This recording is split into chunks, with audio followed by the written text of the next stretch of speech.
Hey folks, Ariel over here. Today we are going to plant willows and show you just how easy propagating willows are. This jar was full of water until just a second ago when I was setting the camera up and barely tipped it over accidentally. But if you look in here, you see how many roots are growing in there. These were simply willow twigs that I cut and had stuck in a jar to sit on the table and be something pretty and springy looking for the spring. I do this several times, usually every spring. I think you can find a video of me hiking across snow a few years ago to cut a few of these. Anyway, they just, because this is what willows do, when you cut the end of a branch and it sits in water, they grow roots. Now, you can just put them in the compost or whatever else if you don't need more willows, but they're also really easy to propagate. So now that these have grown roots and are done being pretty, you know, not really flowers, but flowers on the tabletop, we're going to pull out each individual stick and see all the roots it's got on it there. We're just going to use this little trowel and we're going to stick them in the ground. That one's already growing new little shoots in a couple places off to the side.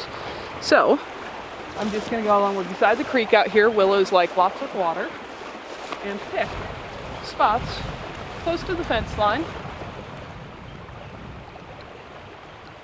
I hit a rock, I move to a different spot. 2 rocks in a row.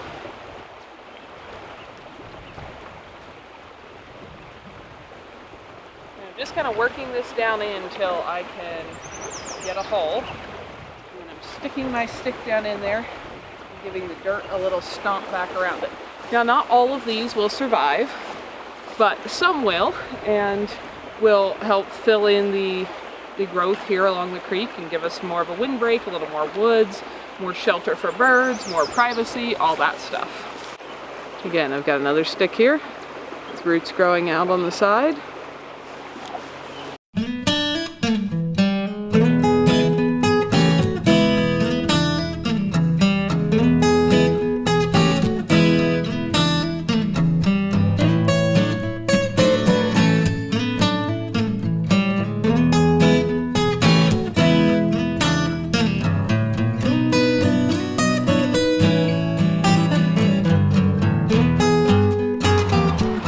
You're wondering what you're looking at here above and around me, these are other willows. There's about 40 varieties that live in Wyoming. Every year some of the branches seem to die, like these are dead. The live ones are just starting to send out leaves for the spring. And these are fairly short ones. I'm a little over 5'8", and so some of those are 8-9 feet tall. There's willows that get up to 30 plus feet tall. There's some that stay lower and bushier.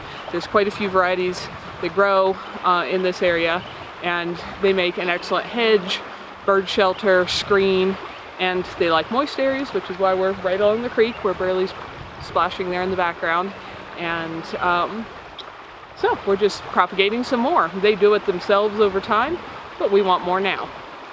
So here is a stick I stuck in the ground several weeks ago, and as I come up toward the top out here, you can see some of these branches I think have died, but some are alive, like this guy that is shooting out new growth. So that one should live and make it. It's also, if you look clear down here at the bottom, shooting new growth out right there. Willows grow very bushy and thick from the base, so that's normal. Here's another stick right there in the center that I stuck in the ground, and as I come up you can see again various dead looking branches, and then a live branch with green there. As I come up toward the top, multiple more branches that are live and green. So that one's going to make it. It certainly appears. And here you can see a couple more. This guy I'm pretty sure died, but he might send up a root from the base. This one has dead branches and live branches. He's growing and sending out leaves. But that's generally how easy it is to propagate willows. And all it takes is my time to clip a few branch tips off, let them sit in the water for 2 or 3 weeks till they grow some roots, stick them in the ground, and see who wants to grow. We hope you enjoyed it. Come back next time for more adventures. Thanks for watching.